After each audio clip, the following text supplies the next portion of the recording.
The Brazilian Grand Prix at Interlagos, the final round of the 2006 Formula One World Championship. But as we've been saying in our race build-up, it's a lot more than just the race that will decide the World Championship. Waiting in the commentary box for the last time this season, Martin Brundle and James Allen. Well, James Allen on his own, actually, Steve. Martin Brundle nowhere to be seen, lost amongst that enormous crowd out there on the grid and in the grandstands here. Complete capacity crowd to see a Brazilian driver on pole position. Felipe Massa, there he is.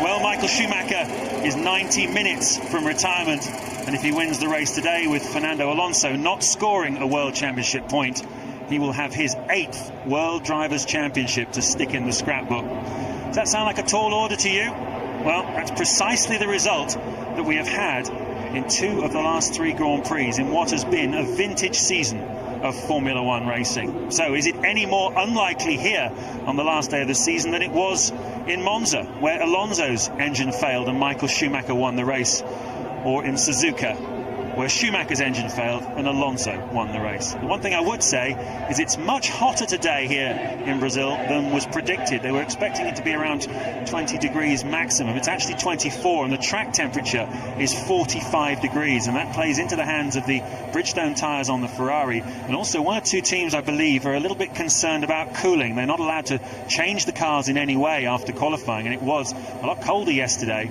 so we might see a few engines in trouble as this race goes on, simply because their engines are overheating.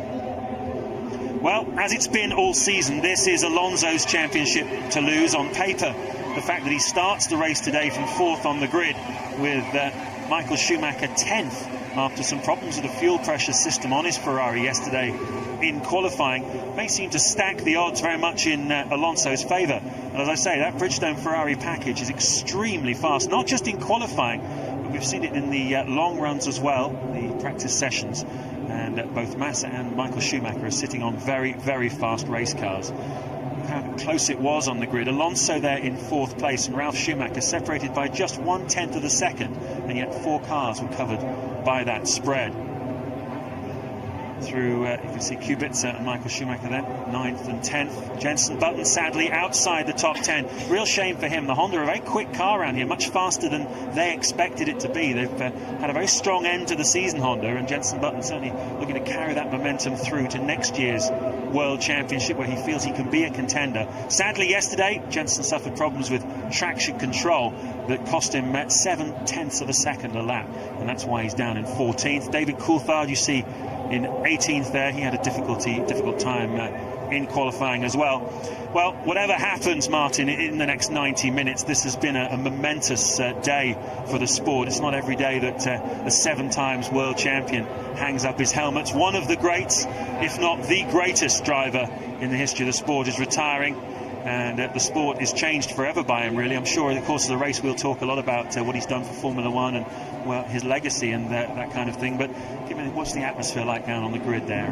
Well, total pandemonium from what I can see. I mean, people not really fully sure what's going on. Drivers obviously distracted from what they would normally be doing, their standard preparations on the grid. But it is an unusual and special day, as you said. It's been a pretty special season in many respects. There's so many levels of interest out there that we've covered them in the pre-show today. But Michael's retirement, possible World Championship. Don't forget, he can win this World Championship today. And he's got a great car underneath him. It's going to be fascinating to watch him try to come through the pack. Alonso can throw it away to a certain extent. Surely he's got a car there that'll get him into the top 8 if it keeps running. So the World Championship, the Raikkonen goes off to Ferrari, Alonso goes off to McLaren. As we've covered, we're losing Michelin, we're losing Cosworth, and just so many levels of interest out there to talk about and observe this afternoon. Plus, I think we're going to have a great race. And one really interesting one as well is this battle at the front here. Felipe Massa on pole position at Ferrari. Next year, his teammate will be the man alongside him there, Kimi Raikkonen, in the McLaren Mercedes, as you say, his last outing for that team. I remember back here in 2003 when Juan Pablo Montoya had his last outing for Williams BMW against Raikkonen. Those two had an amazing fight throughout the course of the Brazilian Grand Prix, the final round of that championship, really for the bragging rights for the following year, because Montoya was going to be Raikkonen's teammate at McLaren. Montoya won that race, and it was a spectacular fight. And I know for a fact, talking to the McLaren mechanics, that Raikkonen has exactly that mindset. He wants the bragging rights going into the winter over Felipe Massa. At the moment, you'd have to see, based on their qualifying performance, the Ferrari is the faster car, but the pole sitter has not won the Brazilian Grand Prix for 8 years. There is no such thing as a clear run to the flag at Interlagos. It's as chaotic a race as the country around it. Well, 4 of the last 5 years have been rain interrupted as well, but the sky is looking extremely clear. The ticker tape on the track is seriously bad news. You don't need too much of that in your radiator intakes. The cars are so close to the edge on cooling.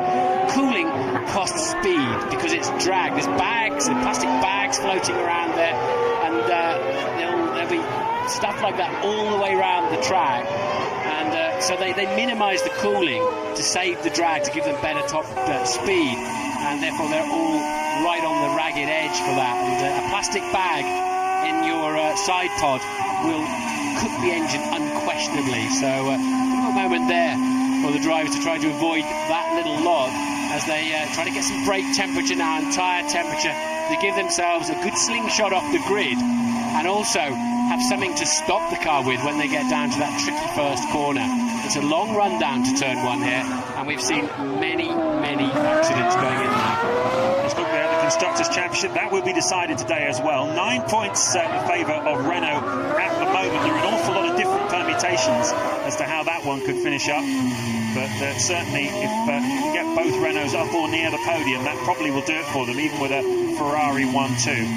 But many a slip twixt cup and lip. 71 laps here of Interlagos, and well, the stats aren't really in Schumacher's favour. He's only won 1 race in his whole career, 248 Grand Prix starts, in which he qualified 10th or lower on the grid. So he's going to have to pull out something superhuman to win this race today, but such has been his career, I would not bet against it. Incidentally, on the way up here, I bumped into a Welsh guy who was in the grandstands, and he's been to all of the last 3 races of Schumacher's career. He heard he was announced he was retiring at Monza, and he's made an effort to go round the world, spent all his money, because that's what Michael Schumacher meant to him. And I have a feeling there are a lot of people out there in these grandstands today, and I'm sure many of you at home as well, who feel the same way about Schumacher, that his loss to the sport will be a serious loss to you. And it's really a very special and odd day in many ways. Well, a graphic picture there of just what a slope it is on the start. The back end of the field actually are downhill, which is just as difficult, because if you move before the lights go out, you will get penalised. There's a sensor in every one of those grid slots, and they're carefully analysed after this 22-car pack gets away. So, Michael Schumacher's last 200 miles at the wheel of a Formula 1 car will get underway when Charlie Whiting there releases the button and the lights go out. Go! Raikkonen on the right, Massa on the left. The Brazilian Grand Prix of 2006 is underway. Look at Jarno Trulli. Alonso goes down the inside of him, but he's very cautious, Alonso, and it's given Barrichello the chance to attack Alonso, but Alonso keeps the line. Michael Schumacher gets squeezed out there a little bit. The 2 BMWs are still in front of him, as is Ralf Schumacher as they head down the back straight. Schumacher will get a tremendous tow behind those 3 cars, the 2 BMWs and his brother, but he had nowhere to go and use it. Are the BMWs going to tangle? They do. They just let Michael through. We've got a Williams off too. It looked like Nico Rosberg. So Michael just taking places hand over fist as the 2 BMW drivers squabbling over the same piece of tarmac, and the rear wing missing then from that Williams. It's Webber. Mark Webber in trouble then in his final Grand Prix outing for the Williams team. And the front 4, very much as they were off the grid. It's Massa, Raikkonen, Trulli, Alonso. Massa pulling out at the moment from Kimi Raikkonen. Jarno Trulli in 3rd place, Alonso 4th, 5th Barrichello, 6th Giancarlo Fisichella, 7th Ralf Schumacher. That front 7 is the same as it was off the start line then. The only real winner, Michael Schumacher, up into 8th place ahead of the 2 BMWs. Also Jenson Button a winner. He's had a great start. Schumacher also getting past one of the Hondas down there, so making a lot of ground up in the early part of the race is Michael Schumacher. He came over the line in 7th place. Yeah, it's his brother Ralph that he passed down the back straight. So he's up into 7th place. Ralph Schumacher down to 8th, but Jenson Button is 10th as we have a big accident there. Nico Rosberg. So both Williams looks like involved in incidents on the first lap of this Grand Prix, and that's had a big impact, that car. Yeah, I'm pretty sure it was Rosberg who was off the road first on that first lap, followed by another problem for Mark Webber. We've got the safety car deployed, so the race will be neutralised. Webber back into the pits. They can put a new rear wing on that. It does, because it carries so much load. It goes into the gearbox. It takes quite a while, and especially if the floor is broken. The safety car then on the racetrack to clear up the damage. There's a lot of shards of carbon fibre. It can soon puncture these Formula 1 tyres. They're tubeless, of course. And, that's a big one then for Rosberg. And up onto the pit straight. Big accident. That'll take a lot of clearing up. Suspect something is broken there, because the car just turned right where it would normally be sweeping to the left-hand side. So, safety car situation. We're on lap 2. Massa leads for Ferrari, followed by Raikkonen, Trulli, Alonso, Barrichello is 5th.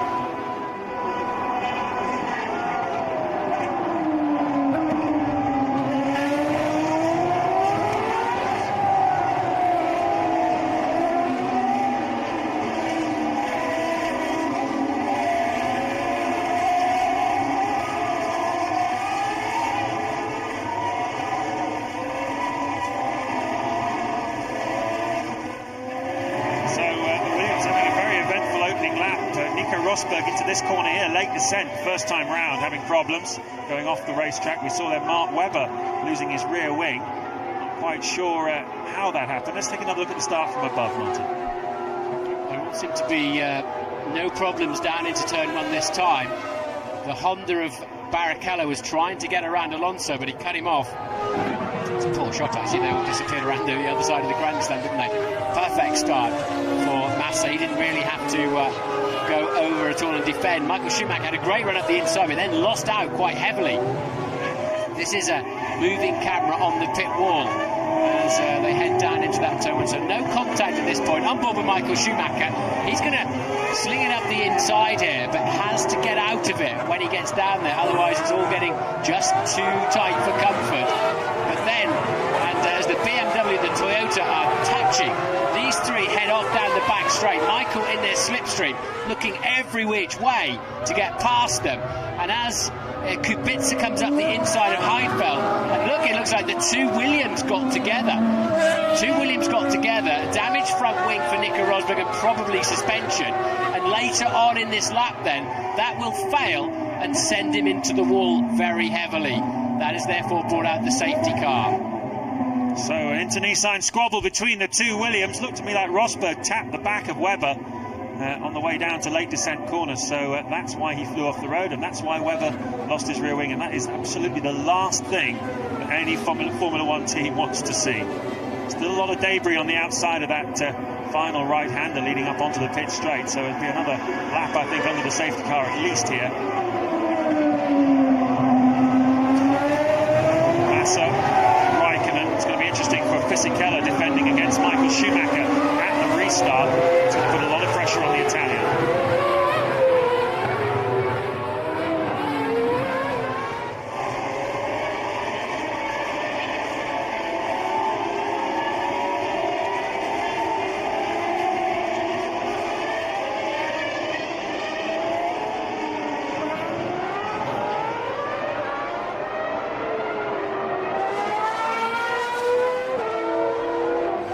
This is lap 4 of the Brazilian Grand Prix from Interlagos. We're under safety car conditions due to a couple of incidents on the opening lap involving both of the Williams cars. Nico Rosberg has had a heavy accident and is out of this Grand Prix. And while they clear the mess up, we've got the safety car. Mark Webber is also out of this Grand Prix. And let's take another look at how it all happened at the start.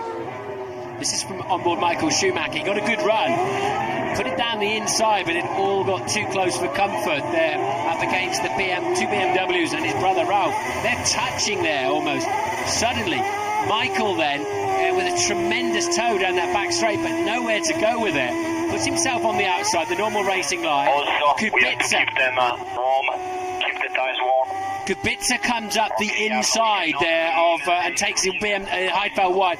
Then Rosberg gets into the back of Webber, and Webber, minus a rear wing, struggles back to the pits. Rosberg with a damaged suspension, almost certainly, that put him heavily into the barrier, and then all of the debris coming back onto the racing line. He's out of the car and okay, but a lot of rubbish up there. They have to keep the tyres and brakes warm, but the critical thing now is Michael Schumacher, after a brilliant first 2 laps, is right up behind Fisichella and Alonso. Who can keep the tyres warm and who can get down to that turn 1 and be defensive? Fisichella's got a key role to play here, and Ted's down in the pits. Yeah, just a quick one at Williams. Their intention was to try and repair Mark Webber's rear wing and send him out again, but Patrick Head had a look at it. He said there was damage to the rear crash structure and the rear suspension, so he called it out. He said, no, you're not going to get out. So it's Patrick calling the shots, by the way. Sam Michael's not here this weekend.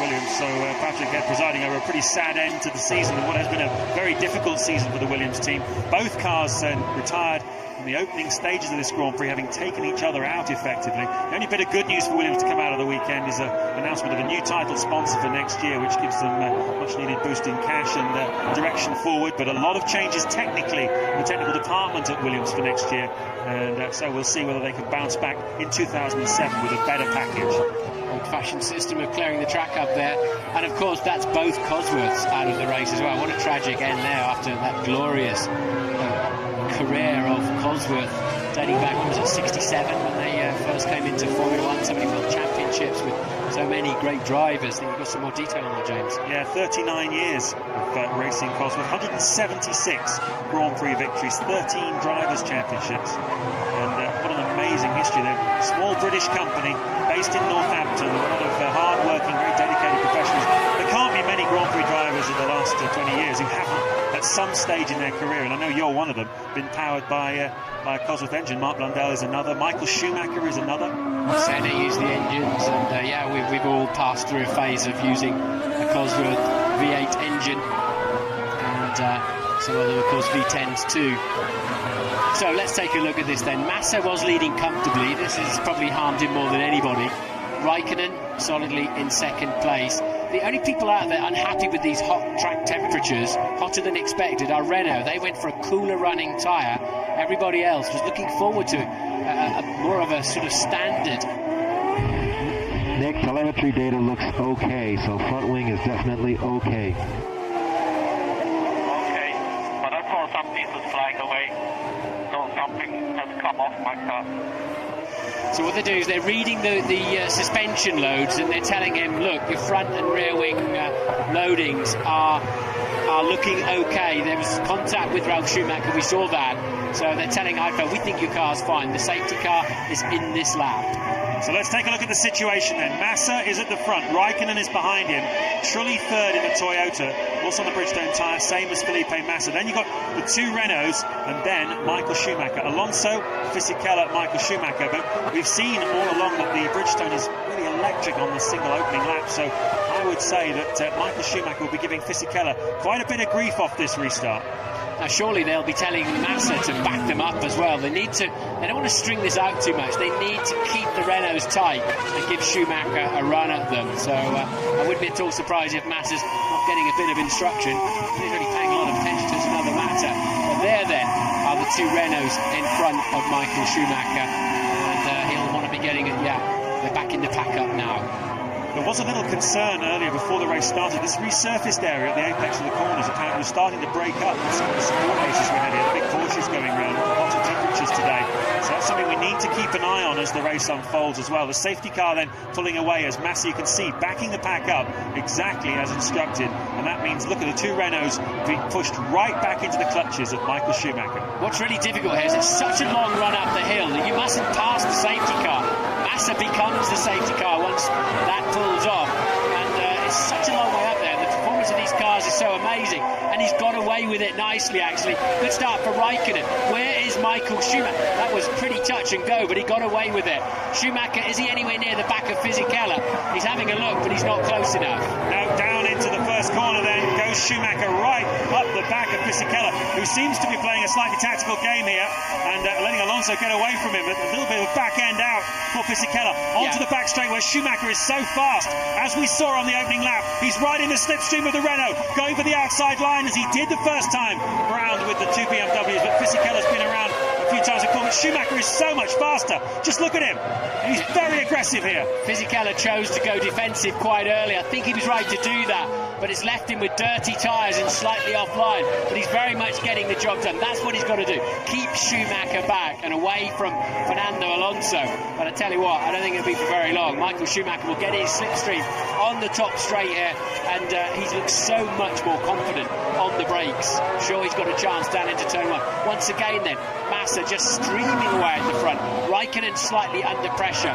They're all then on the Michelin's there, apart from the Toyota and Ferrari. And Michael, quite a long way behind on the exit of Young Cow. Can he pick up a toe from the back of that Renault? Well, we've had 4 laps under the safety cars. That means they'll be able to go a little bit longer on the fuel before the first round of pit stops. As Alonso has a good look at Jarno Trulli, obviously getting impatient now behind the Italian. Into the CNRS then goes Alonso. Massa leading, pulling away 2.5 seconds now from Raikkonen in second place. Trulli third, but under a lot of pressure from the Renault of Fernando Alonso, bidding to become a back-to-back Formula One world champion, something that very, very few men have ever done. Meanwhile, the 7-time champion Michael Schumacher, in his final Grand Prix before retiring from the sport, is currently in 6th place behind the Renault of Giancarlo Fisichella, and looking very menacing indeed. Behind them, Rubens Barrichello and Jenson Button, the 2 Hondas. We'll keep an eye on them because Button has been very quick all weekend, and I wouldn't bet against him finishing somewhere near the podium if he can get past his teammate. This is looking superb for Michael Schumacher. He's got to get up to P2 because, of course, Massa, his teammate, will be like pushing on an open door if he can get up into second place. Everybody else has got to stop him from doing that. But Michael is only 3 seconds off that second place and easily maintaining their pace. Massa, 2.5 seconds faster than anybody else on the racetrack. This lot are going to be under pressure. And look at that, Schumacher around the outside of Fisichella.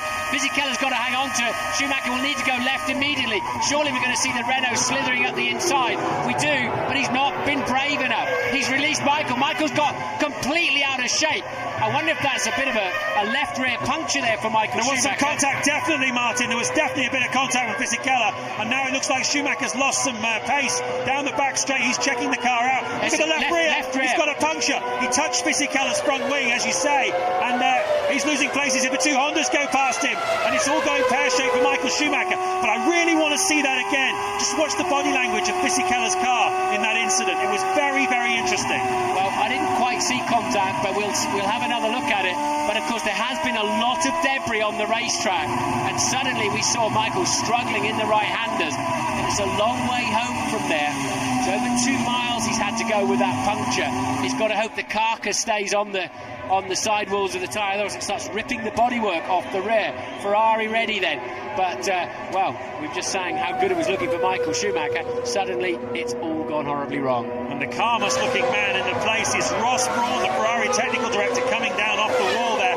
That is the flaying carcass of the rear tyre of Michael Schumacher in his final Grand Prix. A career peppered with drama, has a final drama in his final race. What can he do from here? We're only on lap 10 of 71. We can certainly expect a fight back, but he's now 14th, 15th, 16th, 17th, 18th, 19th places he falls to as the rest of the field streams through. Massa, meanwhile, is in the lapping in the mid-113s, 2 seconds faster than the Michelin cars behind him of Raikkonen, Alonso and Fisichella. Well, we've always said how incredibly lucky Michael Schumacher's been. His engine's always blown up on the in-lap, not the first lap of a Grand Prix, but after the Grand Prix's finished. 10 is down at Ferrari. Yeah, it hasn't done that much damage, actually. And look at the total resignation of Ross Brawn's face. He comes round to the back, but they are having a bit of a hard time getting that tyre off. Those sort of frisbees on the rear wheels didn't help.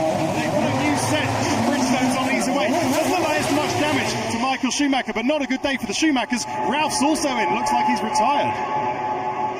Ralf Schumacher in the Toyota started from 7th place, was passed early on by his brother and by Jenson Button, and he, as you say, he has gone into retirement. So the two Williams and the Toyota of Ralf Schumacher out of this Grand Prix. Massa leads at the moment, still lapping very quickly in the 113s. Raikkonen has no response. He's 6.5 seconds behind him, and Alonso is up into 3rd place. Jarno Trulli has gone backwards through the field. Let's see what happened to him, but no sign of him.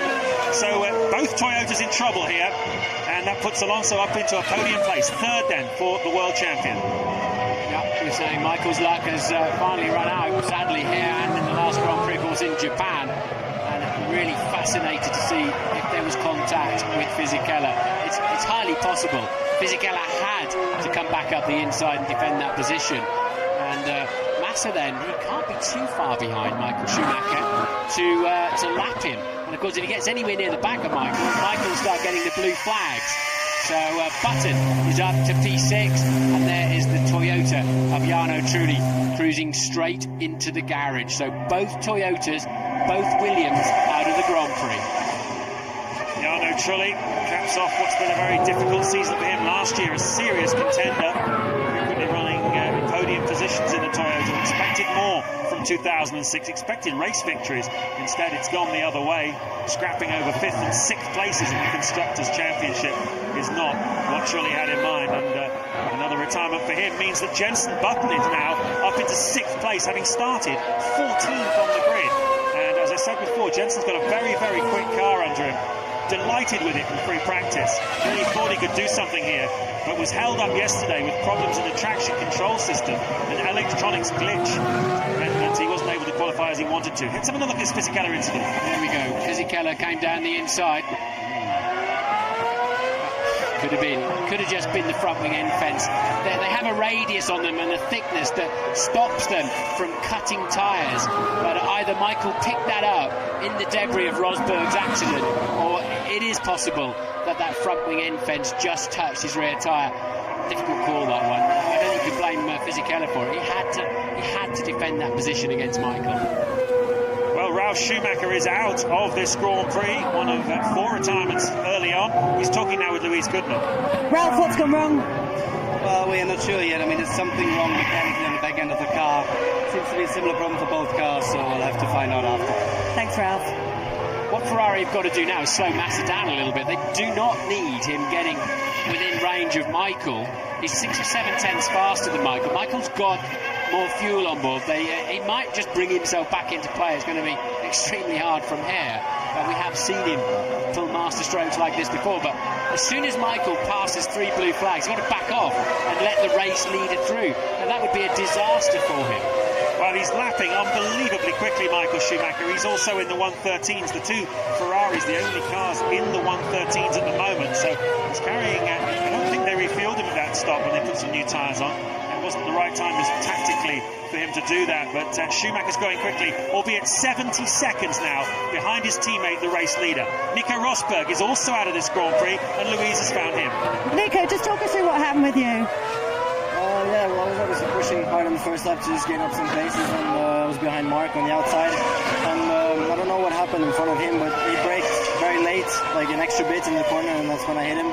So I'm disappointed obviously for the team, because it's really the worst way to end the year. But so I'm really sorry for the team, and anyway, now we got the winter in front of us, and I'm going to do my best to push hard with the team, try and improve things for next year. That damage to your car obviously caused that accident. It was a big one, wasn't it? Yeah, it was. I don't know what happened, because I only felt that the front wing was gone, so I had understeer, and then I think something broke, and that sent me off. Thanks, Nico. Well, a Brazilian has not won the Brazilian Grand Prix for 13 years, since 1993, when the late, great Ayrton Senna took his second victory here at Interlagos. It's a very difficult race for Brazilians to win. Even Senna, with all his coolness, found it very emotional racing here. Very hard to keep a lid on it all. It took him a long time to win his first race here. Massa now is lapping impeccably. Every single lap in the low 1:13. He is driving exquisitely and closing up on the back of his teammate Michael Schumacher. David Coulthard's touring slowly. Yeah, that's a shame. He got up to P12 from 18th on the grid. Was running nicely But at the end, then, for the looks of it, of a dismal weekend for David Coulthard. He's really struggled to stop that car leaping around on the bumps for some reason. Massa, 1 minute 13 still. It's Raikkonen that's not lapping particularly quickly at the moment. He's about a second a lap slower than Massa, as we saw Trulli getting out of the Toyota garage there. And this is the problem that Ferrari face. Where is Michael? He is 71 seconds behind and lapping quite a bit slower than Massa. I don't know if they put fuel in. I'm surprised they didn't put fuel in if they didn't, because they were 11-12 laps into the race. It would be worth doing, turning it into a three-stopper and trying to recover some of the time lost while Michael was cruising around with that punctured tyre. Well, time will tell. There's a lot more to happen here. As things stand, it's looking good for Alonso and it's looking good for Renault. Massa leads the race for Ferrari, but Alonso only needs to score any kind of point and he's the world champion. And even then, he needs Michael Schumacher to win the race, which is not looking at all likely at the moment. 71 seconds as he is behind the race leaders. Renault touring round in third and fourth places at the moment, and that would give them the constructors if they could keep it. But 57 laps still to go, and an awful lot still could happen.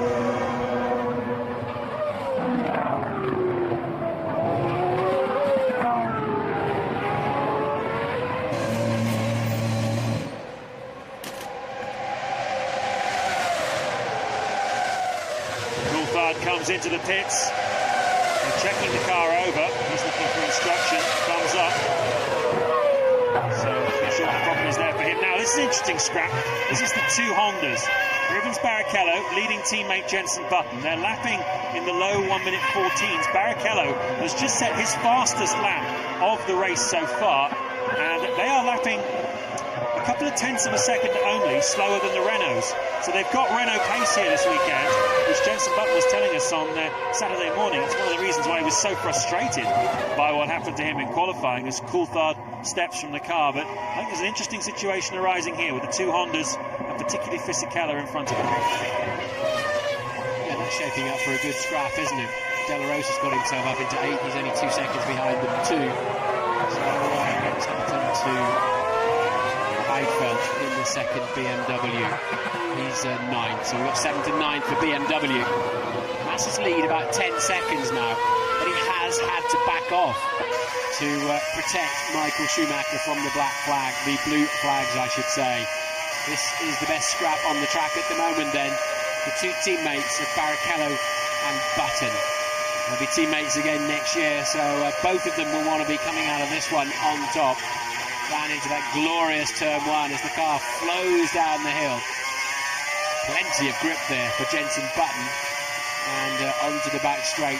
That turn 2 never used to be full throttle. It was always a handful, but the cars and tyres are so much better now. You can get away with it. This is turn 4 where Rosberg hit the back of Mark Webber, and they're not too far, as you said, James. Really not too far behind the Renaults.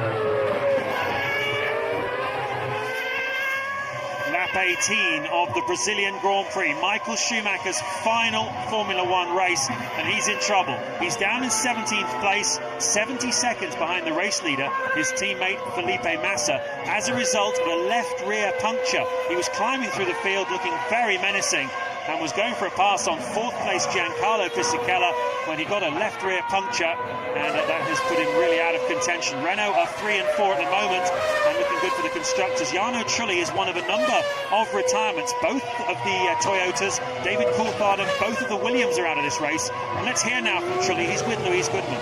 Yeah, no, great move on the restart, but what happened after that? Ralph said some kind of mechanical problem. Yeah, we both had the same problem. The rear central element of the rear suspension failed, so basically the car had no body control and was jumping around. We had to retire. And it's a shame because both cars were very competitive this weekend. I was attacking Raikkonen, and it was just a matter of getting the tires in the temperature, and really bad. Not the first time that's happened, is it? Yeah, Indianapolis, we have had this problem. Probably on this kind of track, very bumpy track, it was hard for it. Thanks, Janne. So under the duress then of the racing conditions and the high downforce at the end of the straight and the bumps, they've had, unusually, both cars have failed with exactly the same suspension problem. So they've got the central damper that then lets the bottom of the car drop down onto the ground, the back of it. So both Toyotas out then. Michael Schumacher, they have slowed Massa down a little bit to give Schumacher some breathing space, and he's just 69.9 seconds behind now, so that he doesn't have to back off for those blue flags. That then the 11th retirement of the season for the Toyota team, and their second double retirement. So they go away and think about things for next year as well. So much to look forward to next year. Kimi Raikkonen moving across to Ferrari and Alonso moving across to McLaren. Well, another car that's out is David Coulthard. Let's find out why from Louise. David, why have you had to park it? Yeah, we've experienced a gearbox problem again. Initially I thought it was the clutch because it started to slip coming out of turn 3. But I was able to get a gear and get the car back to the pits. You say again? Yeah, because it was disengaged, the gear. I think it's broken 4th gear. It's been a dismal weekend for you, really, hasn't it, one way and another? Yeah, it's disappointing, but you know, we all know what the goal is. We all know what work we have to do. The decision was taken, as you know already, very early in the season to concentrate on next year's car, and we're obviously hopeful that's going to be with a positive outcome. That said, even starting in a lowly position, racing is what it's all about, and I was having some fun with the guys I was battling with, and Takuma is not the easiest guy to race with, I can assure you. He's quite unpredictable, but in the end I had a very fair battle with him into turn 1, so I thank him for once we've been on the same piece of track and we haven't touched. Pleased to hear that. Thanks, David.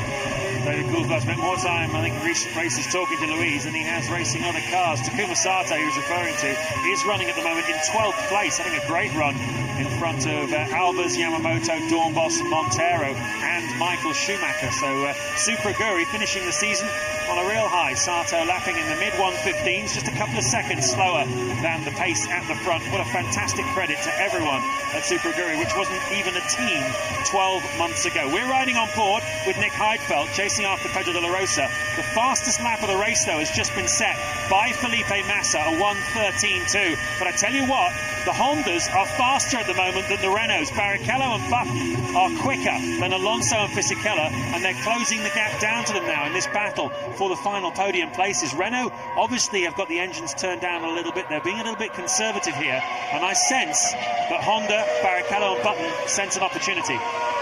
I think they're going hell for leather, the two Hondas, to try to beat each other. Barrichello 5th, Button 6th. Surely at the moment Renault 3rd and 4th have turned the whip down a bit on the engine. They just need to get Alonso home. So Fisichella there as the rear gunner, and they're getting ready for Barrichello to pit, so they're probably running a little bit lighter too. But Honda then pushing extremely hard, 5th and 6th at the moment. Kubica, De La Rosa and Heidfeld having a decent scrap behind them. Scott Speed is in the top 10 for Toro Rosso. Also Renault and McLaren getting ready for a pit stop too. It's one of those sort of days when there might be a point for the likes of Scott Speed with a few retirements. We've already had quite a few of them. We're a long way, even off half distance, as Raikkonen comes into the pits, as does Fisichella and Barrichello. So 3 of the top 6 into the pits on lap 22. This is Barrichello's car. That's Fisichella's car. They came in with Raikkonen in the lead of that troop. Fisichella ahead of Barrichello. It looks like they're leaving their way. Wow, that was close. Just they're leaving that way. But Barrichello almost jumped Fisichella at the pit stops. Well, they were 3 or 4 seconds behind, so surely then they put more fuel in. It goes in about 13 litres per second in the pit lane, and it's very much a tactical gamble as to how long you're going to leave that fuel hose on. As then De La Rosa, Kubica and Heidfeld have gone ahead of them. Of course, they've yet to stop. Massa at 22, his lead over Alonso. Neither of them have stopped. Is 13 seconds at the moment. Button on his outlap from his stop. No, sorry, he hasn't stopped. It was Barrichello. But Button is flying at the moment. He knows this is his chance to leapfrog Barrichello. Well, Fisichella and Barrichello had identical laps coming into the pits. There was 1.5 seconds between them. So you'd have to say that must mean Renault have put more fuel in the car, as you say, and that's why they were so close on the way out. They very nearly got jumped by Rubens Barrichello, but they got away with it. And that's the important thing. Jenson Button then up into third place, and now he is moving pretty quickly. 1:13.3 is not far off the fastest pace we've seen from anyone in the race. It's in fact, it's the fastest lap so far, and Massa is just a whisker under 1:13.3, and that's the pace Jenson's on. So for the first time really this season, Button has a car which is quick enough to win the Grand Prix. He has won a race this year, as we take another look at that, but that was due to some certain circumstances and weather and changing conditions. Take nothing away from his victory, he earned it, but he's got a quick car today, Martin. Well, Honda might get a bit of a slapping for releasing Barrichello there, but Ted's got further news for us. Yeah, and it's not long before Jenson pits, so he needs to get on with it. But just down at Ferrari, Bridgestone have had a good look at that tyre, Martin, Michael's tyre, and they think that it was cut by a piece of debris. They say that after the safety car, the pressures go down and the sidewalls are especially susceptible to debris, and we saw how much there was on the track all over it. So they think it was hit and punctured by something on the straight. Yeah, actually, that's my feeling too. It didn't. It was just a little glancing blow if it was Fisichella's front wing. But meanwhile, Massa's just run at 1:12.8 for Ferrari. That's just miles quicker than anything else. And well, he's been the class of the field all weekend, hasn't he? He's been very, very impressive. I mean, he was extremely erratic at the start of the season. It's a bit of smoke there from somebody, a bit of a lock-up, I think, from Michael Schumacher as he tries to get away from his teammate to avoid being lapped. But Massa's performance in this race so far, we're 24 laps into the Grand Prix. He's yet to make a stop. His lap times have been so close together, so consistent. It's almost like looking at a different racing driver. And clearly he's sending a signal out here to his teammate for next year, Kimi Raikkonen, that he should no way assume he's going to be the #1 driver next year. Massa staking a claim here. In comes the race leader then for his first stop this afternoon on lap 24 of 71. He's got a 14-second advantage over Fernando Alonso. Alonso is 5 seconds clear of Button, who surely has done enough to leapfrog Barrichello. Also, Button's got the advantage that they'll be able to fuel him slightly shorter to make sure he gets track position. Looks like a pretty perfect stop there. Massa and Ferrari, and he is back on track. Alonso takes the lead of the Grand Prix. And the other car that I think Button might fancy he can pass here through the pit stops is going to be Fisichella, because he was only a couple of seconds behind him and he's gone a few laps longer in this stint. His lap times now, Button on 13.1 for the second lap in succession. Button is flying here in third place. The Honda team are ready for him, and we'll have to watch this one because Fisichella is down in 8th place, not lapping particularly quickly at the moment. He is vulnerable then to Button, who could leapfrog quite nicely up here through the first round of pit stops. That's the top 8 as it stands at the moment. You can see some of them have stopped and some of them haven't. Alonso takes the lead then of this Grand Prix. And he's giving that apex a bit of a wide berth, isn't he? I wonder if that's where the track is continuing to break up. Well, we'll keep an eye on that. It looked like he pretty much saved the tarmac on the apex there, that's for sure. Whether it's a mistake or, as you say, the first signs of problem there. Michael Schumacher's down in the low 113s as well, but suddenly with Massa's imminent pit stop, he was able to get back on it again. And Alonso continues. He leads the race. It's moving into lap 26, and Button pits then. This is crucial. He's staring at a podium this afternoon, Button is. Absolutely, definitely staring at a podium. He might even finish second here this afternoon. I think Massa's too quick for him, and he lost too much time early on, but Jenson can definitely finish this race in second place, particularly if Alonso is conservative in the closing stages. Jenson is a driven man here. Out of the pit lane we go, and has he overtaken Fisichella and Barrichello? It's a very long pit exit here. You don't know really until you filter out. You go all the way around the inside of the first 2 or 3 corners, and we can't see, unfortunately, from here. And the director doesn't know what he's looking at. I'm so sorry about this, but we think Button is in front of Fisichella and Barrichello. There is Jenson Button, and further behind him was Giancarlo Fisichella. Yes, indeed he has. Button's leapfrogged 2 drivers. Fantastic. So when it shakes out, he should be in 3rd place. And I tell you what, he's not far behind Raikkonen either, is he? I think that's Raikkonen in the distance there. But, yeah, perfectly working out there for Button. Some great laps he put in. And, of course, we know that his qualifying position was not representative of his ultimate speed as the race leader. And surely the champion-elect, Fernando Alonso, hits. Tyres off then. I know a lot of friends of Alonso's chief mechanic watching this race in the pub in Hemel Hempstead, all wearing team shirts, very loyal fans there enjoying this one. And Alonso looking down the barrel of being a 2-time Formula 1 world champion. If he did it, he'd be the youngest ever back-to-back Formula 1 world champion. Yet another record for him to take away from Michael Schumacher. Alonso rejoins then. Where does he rejoin? Behind Raikkonen. And that is Jenson Button in the background. So Button has got...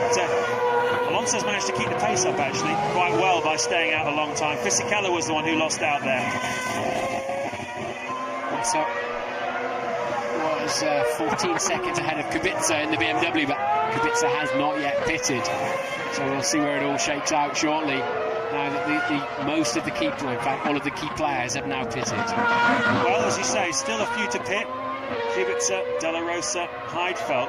When it shakes out, I would expect Massa to be leading this one with Raikkonen, Alonso second, or Raikkonen second possibly, depending on how well it goes out, and then Raikkonen and Button. So Button would be 4th. That's not a bad effort considering he started 14th on the grid. It's still a long way to go in this race, 44 laps. It will be about attrition, and it will be about a trade-off. How conservative can Renault afford to be? I think they're quite happy for Massa to win this race, with Michael Schumacher 50 seconds behind the race leader. In comes Kubica. It's looking good for BMW to overtake Toyota in the Constructors' Championship. They're 1 behind, and both Toyotas are out of the race now, so they could well move themselves up to 4th in the World Championship. You'd have to say it's a pretty solid performance from them in their transition year with Sauber. Massa's leading then on lap 28. De La Rosa and Heidfeld, the 2nd and 3rd, they've yet to pit. And Alonso is ahead of Raikkonen now. Alonso did, in fact, get himself ahead of Kimi Raikkonen. Yeah, that was important. There is Raikkonen from 2nd down to 3rd. So Alonso, far from being conservative at this stage, is pushing hard. It's the only way he knows, really. And he's managed to get himself in front of the McLaren. So Massa is the leader. At the moment, De La Rosa yet to stop. And Heidfeld also. But when it shakes out and they do make their stops, we will have Alonso in 2nd place, Raikkonen 3rd and Button 4th. One of the BMWs dives into the pits then. Must be Heidfeld, because we've just had Kubica into the pits. Both of those drivers then confirmed this weekend by BMW in race seats for next year, with the very promising newcomer Sebastian Vettel, the test driver. There looked like a pass there into turn 1. Let's see who it was, but it looked like someone I think it was Button on Raikkonen. I think the pass could just have been Button nailing Kimi Raikkonen in there. Alonso's managed to leapfrog Raikkonen, as we've now seen. And hopefully we'll get a shot of that. The wrong thing, not for the first time today. And there's De La Rosa, followed by Alonso, followed by Jenson Button. He has passed Kimi Raikkonen. Yeah, just out of the corner of her eye. You can see it into turn 1. Jenson Button on the move then here. Past Raikkonen, who's now lost places to Alonso and Button. There's De La Rosa, his teammate. Will he be sitting in a race seat next year at McLaren, or will Lewis Hamilton, the winner of the GP2 Championship this year, will he be sitting there? Here's a look at the Button move. Yeah, from a long way back, Jenson getting a bit nervy on the brake pedal there, but kept the apex beautifully, and surely must have surprised Raikkonen with that one. He came from so far back. Brilliant driving from both of them, you have to say. But Button absolutely on a charge. And he's closing up on the back of Fernando Alonso now as well, so an inspired Jenson Button here at Interlagos senses he might even get a 2nd place out of this one. Already a winner this season. victory at the Hungarian Grand Prix back in August, broke his duck finally, and well, ever since then Button has been the highest point scorer of anybody in Formula 1. He's got 29 points since the Hungarian Grand Prix, a tremendously strong way to finish the championship. He must be kicking himself as well, because yesterday with that problem with traction control putting him down on the grid, if he'd been able to qualify where he should have qualified, around about third on the grid, who knows what he might have achieved this afternoon. There's a good race developing here from Alonso, who's in a net second place, down to Barrichello net 6. There's only 6 seconds between the lot of them. They've all got good cars. And we're seeing contact, quite a lot of contact there for Kubica in the BMW. Lapping, that's Scott Speed. Speed hasn't pitted yet. Kubica has just, so he'll need a new front wing on that one, and that'll cost him dearly. We were just saying how BMW could punish Toyota today. You don't need clumsy moves like that. No, it's difficult to see whose fault that one was, but Kubica, importantly, was in front of his teammate Heidfeld at that point. He's 3 cars in front of him, pushing hard, so Kubica having a strong end to the championship. Came in, of course, replacing Jacques Villeneuve midway through the season. The young Polish driver, I think we'll be hearing a lot more about over the next few years. Massa leads. De La Rosa, who has yet to make his stop, and the McLaren is in second place. Alonso is 18 seconds behind Felipe Massa. Jenson Button is 4th. 5th is Raikkonen. 6th, Giancarlo Fisichella. 7th, Rubens Barrichello. And 8th at the moment, although he's just taken quite a bit of pain in the front wing, is Robert Kubica.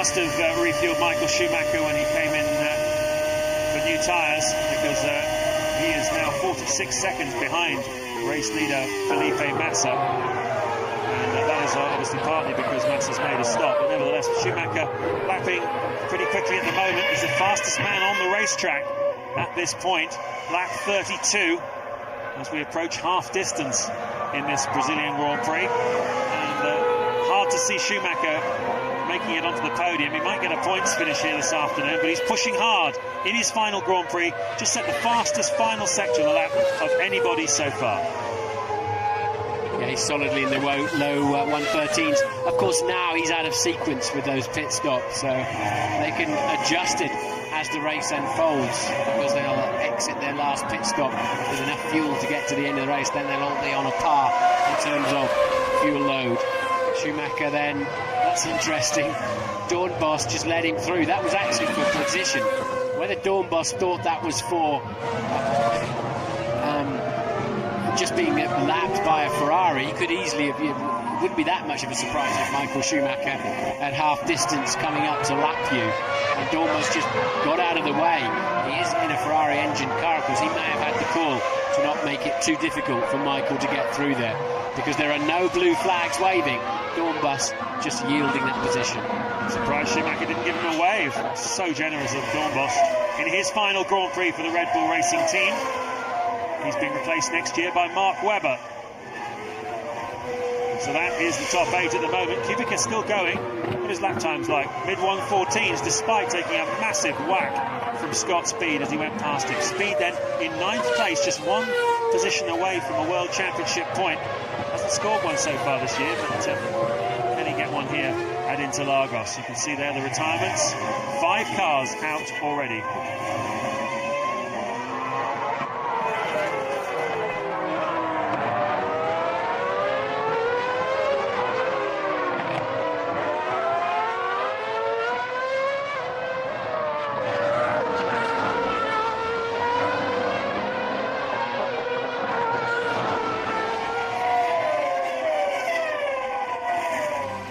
Approaching half distance in the Brazilian Grand Prix of 2006, the final race in the career of Michael Schumacher, his 250th Grand Prix meeting and at the moment he's in a bit of trouble. He's down in 11th place, 45 seconds behind the race leader, which is his teammate Felipe Massa, who's led this race from pole position and has driven absolutely beautifully. We're taking a look at an onboard. That's a lock-up from Pedro de la Rosa, who's in the McLaren. He's running in second place at the moment, and he must be doing a one-stop strategy here this afternoon. Almost everybody else is stopping twice and has stopped already, but de la Rosa yet to stop, and we're approaching half distance, so we'll see how that works out for him. Alonso's behind him, and Button as well, and Raikkonen, and they're all starting to be held up by Pedro de la Rosa as Scott Speed pits from 10th place. It's been an eventful race, not to mention the incident involving Michael Schumacher getting a puncture on some debris. The debris was caused by a big accident involving Nico Rosberg. It's put both Williams out of this Grand Prix. We've lost both of the Toyotas as well, and David Coulthard, so 5 cars out. These lap times are good, Ruben, as you are still, again, the quickest car on the circuit except for Massa. Yeah, they're quite slow at the moment, though. They've dropped back into the late 114s. They've sort of got hooked up behind De La Rosa on his one stopper. He was out of position on the grid, the Spaniard in the McLaren, because he locked his wheel down into this first corner on a critical lap, and that is Fisichella making an error down into turn 1 that gives Rubens Barrichello, the man we were just hearing being given the pep talk there, saying you're fast, you're the second fastest man on the track. Don't quite understand why the times are so slow at the moment, except for the Ferraris. Michael Schumacher is now up to 10th place, and I think they've all just settled in to a bit of a metronomic pace behind De La Rosa, who's not lapping fast enough. Schumacher's steaming back through the pack. He is out of sequence with those pit stops after 20 cars went through that debris of Rosberg's shunt, and only Michael Schumacher picked up a puncture from it, but he's trying to repair that damage. Well, luck has been a big feature of Schumacher's career, but the luck has definitely turned against him in the last couple of races. An engine failure in Japan meant he was 10 points behind Alonso going into this Grand Prix, and a puncture here in the early stages. There is no question in my mind that Schumacher had the speed to win this Grand Prix, even though he started 10th on the grid after problems in qualifying. Here comes Barrichello having a look at the inside of there was a Button on Alonso, I beg your pardon. So we've got Honda's attacking Renault's, Button for an Alonso for second, and Barrichello attacking Fisichella for 6th as De La Rosa finally pits.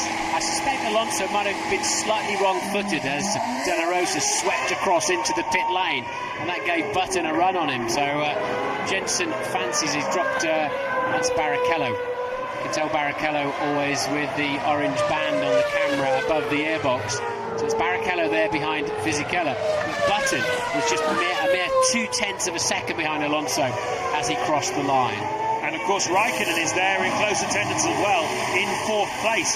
So 2nd, 3rd and 4th places are separated by just 1 second on the racetrack. Alonso, Button and Raikkonen. What a tremendous battle developing for those guys. Here's Michael Schumacher attacking Nick Heidfeld. Schumacher stopped just the once early on for a new set of tyres after his puncture. They obviously fueled him at that time because he's going deep into the race, completely out of sequence with everybody else. And, well, you can say what you like about Michael Schumacher, but he has never, ever given up until it's too late to do anything about it. And here is yet another classic example of that. In his final Grand Prix, Schumacher is going out fighting. He's got a great run up the hill. The BMW's been fast in a straight line, but not as fast as the Ferrari. He's in the perfect position now to pick up the slipstream. He'll pull it to the left-hand side. Heidfeld's not fighting him hard. Schumacher will take that P9 comfortably. Well, he really didn't care. We saw Dornbos just letting Michael through almost as if he was being lapped on 2 or 3 laps back, and Heidfeld really not putting up much of a fight either. Michael Schumacher then, actually after De La Rosa's stop, he's now up into P8 in the Ferrari. He is 44 seconds off the lead, but he'll be running quite a bit lighter at the moment. Now they've got rid of De La Rosa, can this leading pack of Alonso, Button, Raikkonen, Fisichella and Barrichello pick up their pace again? There's the BMW, must be Kubica they're expecting, and the new front wing ready. Yeah, Massa is comfortably in the lead of this race, 24 seconds up the road, and I think the moment is looking very, very good for a Brazilian home victory that will send this crowd into orbit, I would imagine. They've packed out this place. They're loving it.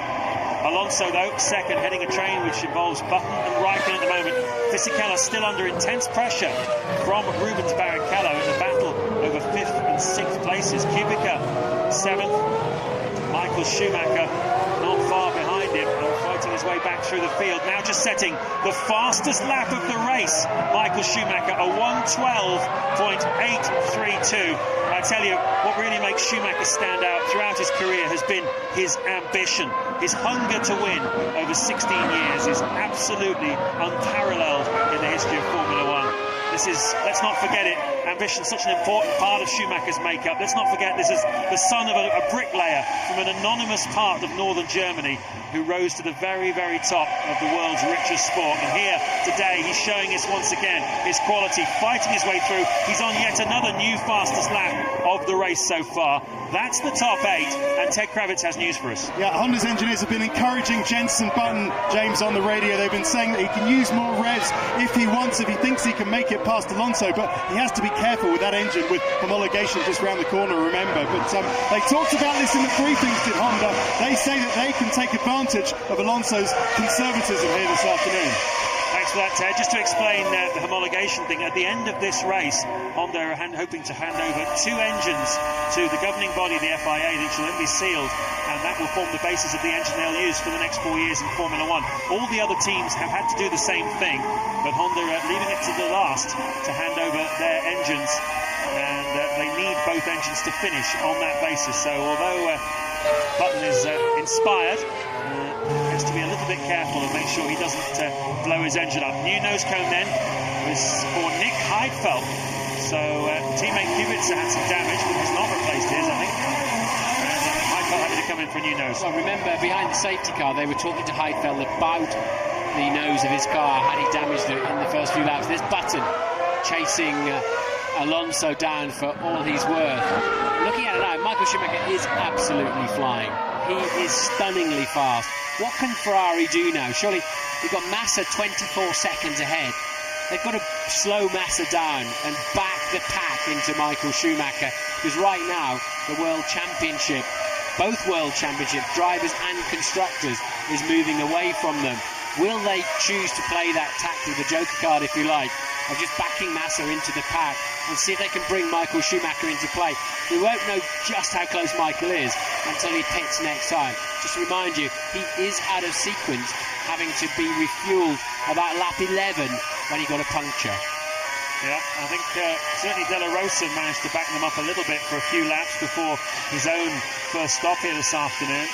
Lots of names and autographs scribbled on Jenson Button's helmet there. So look at Schumacher passing Kubica. That's for 7th place here. So passing easily both BMWs. It's almost like there's a lot of respect going on out there for the great man. Nobody's putting up much of a fight, are they? They sort of, okay, after you, sir, with Michael Schumacher, and he then is up to 7th place. Oh, but slowing, hang on. What's this? He's offline again. Has Schumacher got more problems? Or was that just a mistake? He's feeling the car with the steering. Is everything okay? Or has he got some more problems? I think he was just cleaning up the tyres. I believe he just ran wide in Pinerino corner. There's about a 70-mile-an-hour corner. Did he just, obviously lost that place again. Will Kubica try harder to keep him behind this time? John Todt looking, the sporting director of Ferrari, looking extremely nervous, but Michael carries on at unabated speed. I believe it was a driving error. Well, Schumacher has won 72 Grand Prix for the Ferrari team, all of them managed by Jean Todt, who went to the team back in the early 1990s, brought Schumacher over in 1996, famously, from the Benetton team as a double world champion, a move similar to the one really that Alonso's making, leaving the Renault team to go to McLaren as possibly a double world champion at the end of this Grand Prix. And well, Todt and Schumacher have won so much together over the years. So much a part of Schumacher's success is the disciplined environment which has been created by Jean Todt and the technical director Ross Brawn. There is Ross Brawn. Now, you have to respect Michael for that. He could have taken the easy option, couldn't he, of going to Williams or McLaren, who were dominant at the time. And he chose to go to Ferrari, who were having dismal performances, and then try and rebuild that team, which of course he did. very successful, albeit taking a few key people with him from his initial team at Benetton. Absolutely right, Martin. I think a lot of drivers like Senna and Prost, they for sure would have gone to Williams, the top team at the time. Here we go then, a pass once again on Kubica, who again doesn't make it too difficult for Michael Schumacher. A lot of vibration, gives you an indication of just how bumpy this racetrack is at Interlagos. 2.67 miles of teeth-shredding, filling-dropping bumps. And well, it's certainly one of the 2 or 3 most physical racetracks on the calendar. I tell you, I was watching that from behind a pillow. That is not the right place to overtake, and good job Kubica was just letting him through. Michael, supremely brave there. There's not a lot of skill involved at the top there. It's all just danger and fear because it's so fast. Cars are glued to the ground, but Michael coming along the inside of Kubica. Incredible bravery on that particular move. Now his next target is Rubens Barrichello. A dozen seconds up the road in the Honda. Barrichello's charging after that leading pack, and here we go again. Kubica for the second time this afternoon, really making it easy for Michael Schumacher to go on his way. But Schumacher is going to haul himself back into contention. So he clearly doesn't lack for bottle, and he clearly doesn't lack for speed. Does he lack for motivation? Why is he stopping? Well, he says he just can't face having to build up and do all that training and work again over the winter to fend off Alonso and Raikkonen. I still believe if he stayed at Ferrari, with the advantage they're going to have with Bridgestones next year, and knowing where all the green buttons are at Ferrari, he could have given Raikkonen a serious run for his money. But anyway, he's chosen to call it a day. His decision, he knows what he wants to do. Absolutely. His wife Corinna, who's here this weekend. His father Rolf, who he's brought out from Germany with his new wife. Of course, Michael's mother died a few years ago, just before the Imola Grand Prix, as I'm sure many of you will remember. They're all here. Some of his oldest friends from Kirpen in Germany as well for this very special weekend, his final Grand Prix. And he's going to retreat into his family, into a private world. And I'm sure we'll see Schumacher again, but I very much doubt we'll see him in any principal role within Formula One. So Felipe Massa is leading by 25 seconds here, trying to become the first Brazilian to win on home soil for 13 years. Alonso is second. That's all he needs to become the world champion of 2006. Button's third. Fourth is Raikkonen. Fifth is Fisichella. And sixth is Rubens Barrichello, with Michael Schumacher a distant seventh.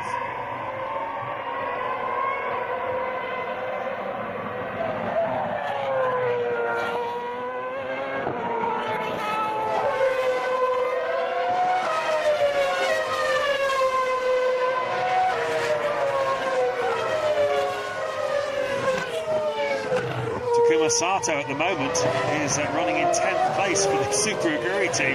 That is an absolutely awesome performance by Taku. I bet they're on tenterhooks down in that garage, considering that's a start-up. He's got Scott Speed in the Toro Rosso, Heidfeld, who's had some problems, Dornbos, who I haven't seen with any problems, it's just obviously not quick enough in the Red Bull, Liuzzi in the Toro Rosso, so he's ahead of both Toro Rossos. He's also ahead of the spikers of Albers and Montero. Takuma Sato is having a blistering afternoon. It's good speed there from him. And still then just the 5 pretty early retirements. Coulthard with 4th gear lost and gearbox problems. Trulli and Ralf Schumacher, both with Toyotas, having a rear suspension piece fail, same piece on each car. And Mark Webber retires with a broken rear wing after teammate Rosberg ran into it. Rosberg then crashing heavily later in the lap. Since then, no further retirements.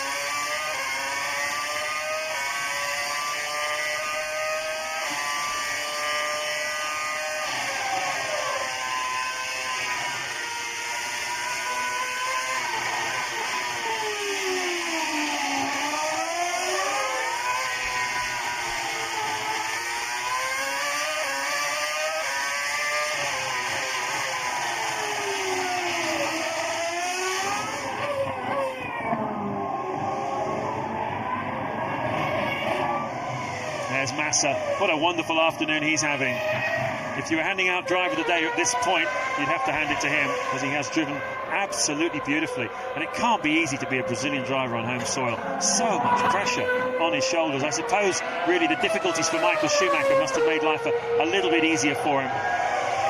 And certainly at the moment he's driving beautifully. Schumacher, though, still pushing very hard indeed, chasing down Barrichello for 6th place.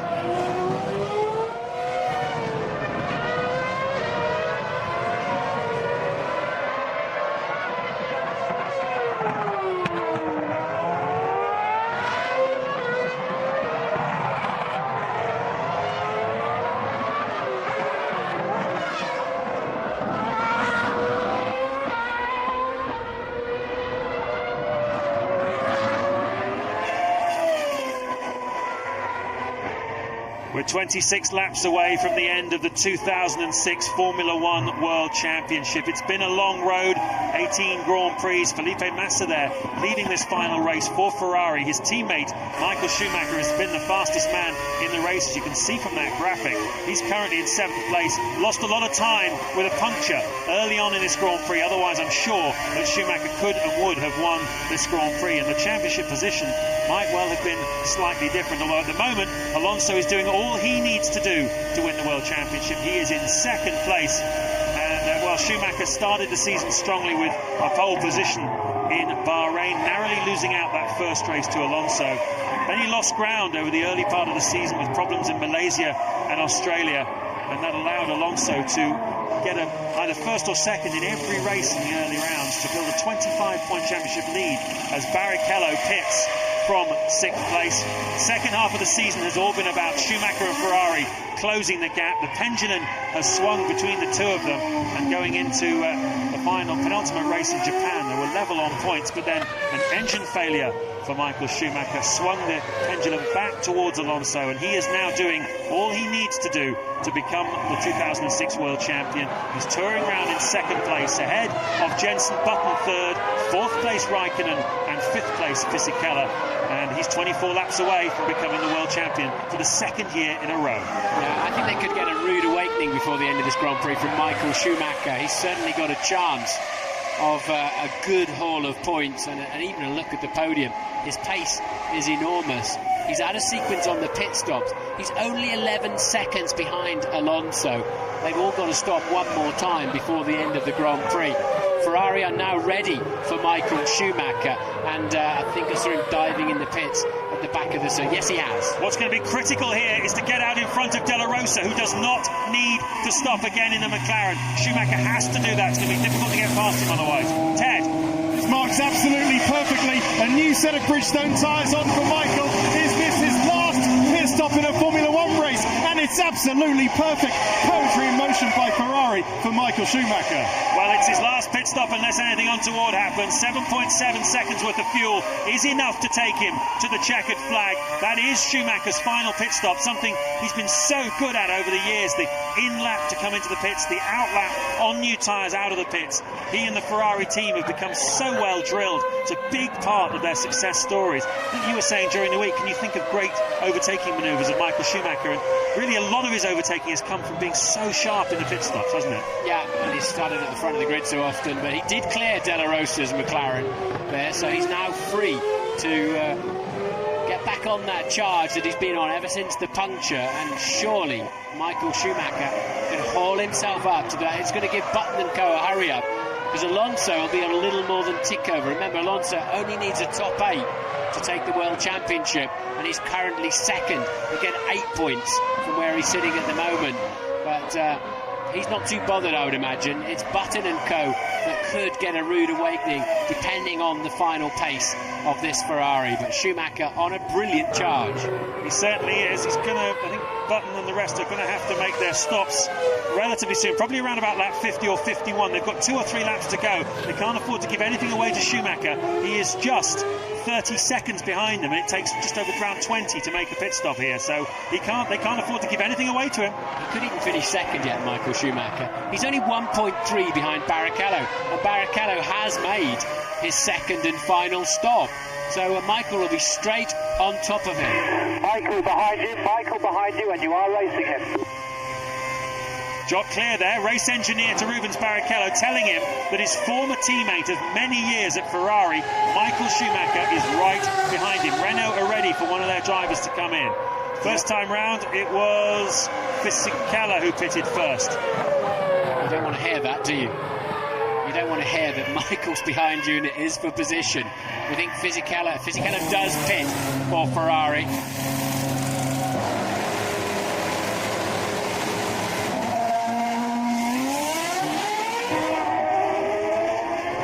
Schumacher is absolutely flying. He's done a 12.3, a new fastest lap of the race. But importantly, he's going to be behind Fisichella, who's pitted there, and Schumacher is going to still be behind Fisichella, so he will not leapfrog him. He's going to have to pass him on the racetrack. One of a number of cars he's going to have to pass on the racetrack. And despite having put fuel in the car, Schumacher just sets a new fastest lap of the race. What an unbelievable performance from Michael Schumacher. That's so hard to do. That car's just taken on fuel to the finish. But 21 laps worth of fuel in the car, and he's doing low 1-minute 12s. That's unheard of. Yeah, well, the track's obviously rubbering up nicely. The car is working beautifully, as we've seen. And it's the class act around here, the Ferrari, on those Bridgestone tyres. And Barrichello is going to be under some kind of pressure on the top straight as he heads into turn 1. Michael very late on the brakes. And Button has pitted from 4th place. It was 3rd. Raikkonen's gone through to take 3rd, and here he is. This needs to be a good one, Jensen. You could take 2nd place here. You need to get clear of Fernando Alonso, otherwise you can have your mirrors full of Michael Schumacher. Unfortunately for him, both Raikkonen and Alonso are running longer in this middle stint. We saw that allowed people to leapfrog others, so Button a little bit vulnerable here. He needs a good outlap, and he needs to hope that Alonso and Raikkonen have some problems. There's Button ahead of Fisichella then. Fisichella stopped 2, and Michael's through. Look, Michael's through at the back of your picture. He's passed Barrichello down into turn 1 as we expected. Sadly, the director here was not expecting that. And Schumacher then, next target is Fisichella. He's a numpty, I think that's what you meant to say. Yeah, absolutely. Massa leading, Alonso 2nd, yet to make his 2nd stops. Here's another look at it from overhead. Down the inside, Barrichello, another one of the drivers, not making it too difficult today for Michael Schumacher. Michael's got such a slingshot there in the slipstream. Kimi Raikkonen pits from 3rd place as we watch Michael Schumacher carelessly on his way. Raikkonen, that's not a brand new set of tyres, hasn't done too much work, but 7.1 for Raikkonen, it was 7.3 for Jensen apparently. It's all getting very close at the front, and it's about to be concertinaed with Michael Schumacher. Button goes through the first corner, so I think he should be safe. Barrichello and Michael Schumacher go through, so I think Button is safe. Raikkonen has not passed Jensen Button in the pit stops. There you go, there's Button and there's Raikkonen. So even though he stayed out a little bit longer, it didn't work for McLaren and Kimi Raikkonen. And here is Ferrari. This has got to be for the race leader, Felipe Massa, 19 laps away from a moment of history, really, to try and win Schumacher's last Grand Prix and become the first Brazilian for many years to win his home race. Beautiful stop by Ferrari, beautifully driven all day by Felipe Massa, and he's on his way. I wouldn't want to be the guy that has to stick his hand down in the side pods to clear the rubbish out.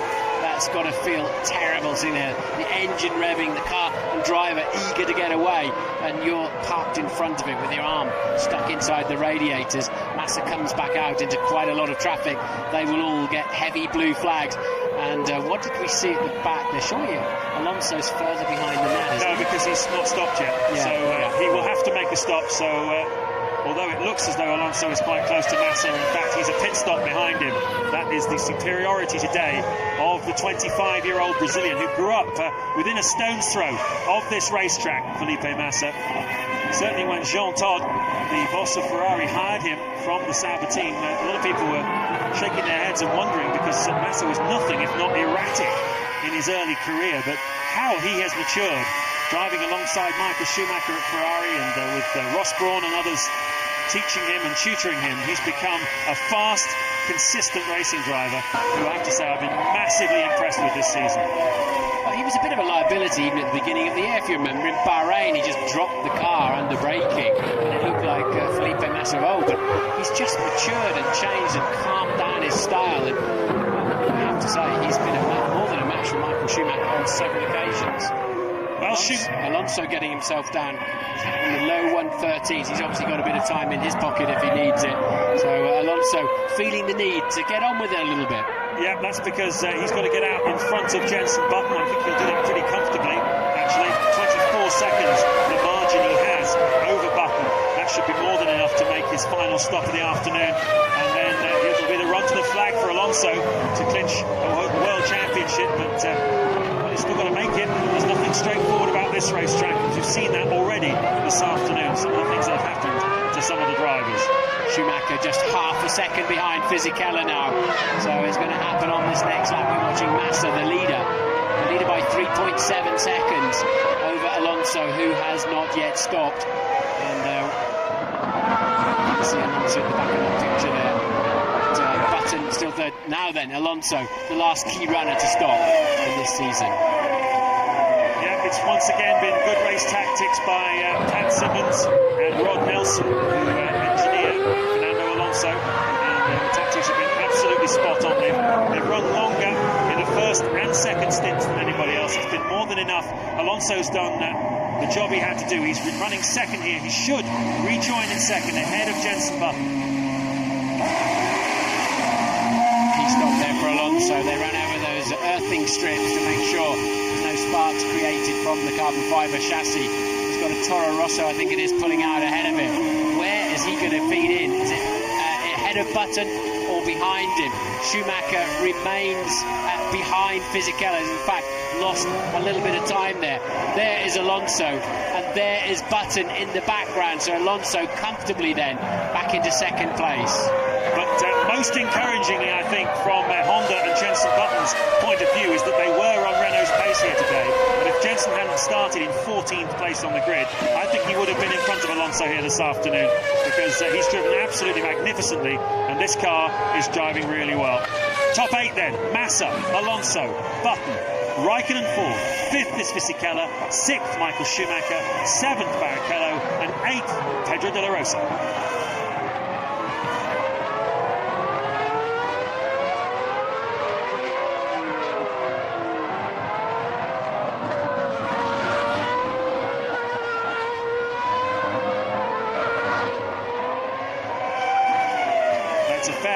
That is where Michael Schumacher lost the second behind Giancarlo Fisichella on that last lap. I believe it was Yamamoto that he had some problems passing in the Super Aguri, and Schumacher making his feelings clear. Now he'll have to regroup, push hard, and get back after Fisichella again.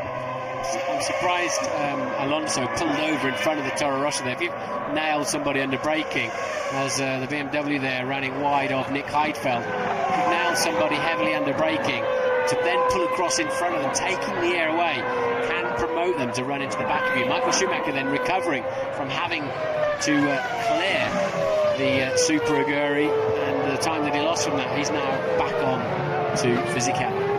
I bet there's some nails being bitten down in BMW. They were looking set fair to take 5th in the constructors here, away from Toyota. And with a variety of problems, most of which seem to involve front wings and damage, they haven't got either of their cars at the moment in the points. Kubica is 9th, and Heidfeld is in 12th place.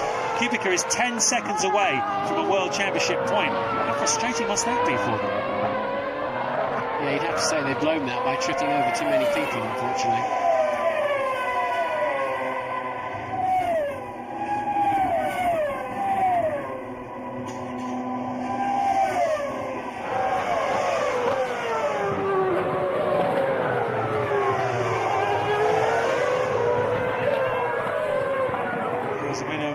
Then McLaren getting past the back marker. That's Raikkonen. Yeah, Raikkonen offline, and pretty leery oversteer there. And Alonso holding station with Button. They're all doing roughly the same times. And there comes Michael Schumacher, still trying to clear Fisichella. Considering everything that's happened to Michael Schumacher in this Grand Prix, to be just a few seconds behind Giancarlo Fisichella and in 6th place is absolutely extraordinary. You're going to have a very difficult decision later on who the driver of the day is, because Massa's been amazing, peerless, but Schumacher has been on another planet altogether.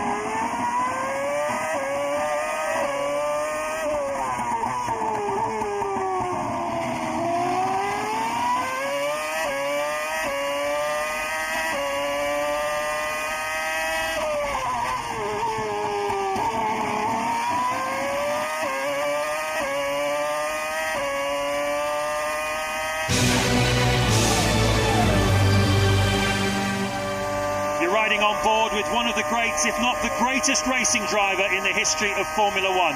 Michael Schumacher is 14 laps away from seeing the checkered flag for the very last time. He went into this Grand Prix with a chance of winning the World Championship. That pretty much went away from him when he got a puncture in the early stages, but also he needed Alonso not to finish in the points this afternoon, and so far, with 14 laps to go, Alonso is there in second place, having driven a very conservative but very steady race. Out front is Felipe Massa, the 25-year-old from here in Sao Paulo, Brazil, bidding to become the first Brazilian to win his home race since the great Ayrton Senna back in 1993. He's driven fantastically as well. The Ferrari has been the class of the field here this afternoon. Schumacher offline there, and Jenson Button is in line for a podium here this afternoon in third place. He too has driven fantastically well. You can see how hard Schumacher is pushing though. He goes offline. That's the second time that's happened. Yeah, since he's come up against the back of Fisichella, he's hit traffic, made mistakes. Fisichella's really been his problem, hasn't he, this afternoon? But that's putting Michael back quite a lot now and beginning to struggle. His pace, his rate of closing on a clear podium chance has suddenly been halted. Well, he is only 7 seconds away from the podium position of Jenson Button at the moment, and considering how much he's been through this afternoon with having to tour around most of the lap with a shredding tyre, then change it, being on a completely different strategy from everyone else, having to fight his way through traffic, although you'd have to say today that a lot of the other drivers have given him plenty of room and led him on his way when fighting for position. Nevertheless, take nothing away from him, Schumacher has driven absolutely brilliantly this afternoon. He's going out fighting here in Brazil. 13 laps to the flag. Yeah, he deserves something a little bit better than 6th place at the moment, isn't he? But let's see what he can do in these remaining dozen laps. As you say, he's about 7 seconds away from Alonso's second position. He's got a lot of fast cars and good drivers to pass if he's going to get there. Alonso, Button, Raikkonen and Fisichella. And this is that Pinerino corner. It just goes in too deep, gets off the new tarmac. It's very dirty on the outside there with the little marbles, as we call them, little balls of rubber that flick off the top of the tyres as they wear. And that's twice now put Michael Schumacher onto a scruffy and slow lap. Well, for a man who's been a serial collector of records and results, no pole position in his final Grand Prix, doesn't look like a victory in his final Grand Prix either. The only thing he'll take away from this, apart from a few points, is the fastest lap, because at the moment that margin on a 1:12.3, Schumacher absolutely flying in the middle part of this Grand Prix to set that time. That is the top 8 at the moment.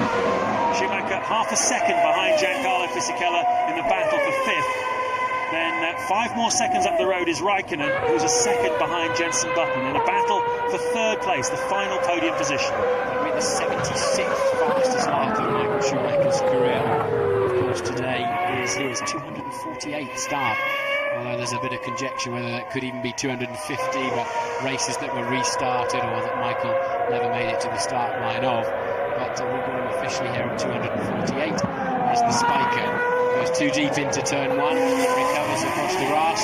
Robert Dornbos there pits for Red Bull. They're not going to score any points today. You're right, BMW, who looked so strong to score points and take that championship position of 4th in the constructors away from Toyota, like they've thrown it away.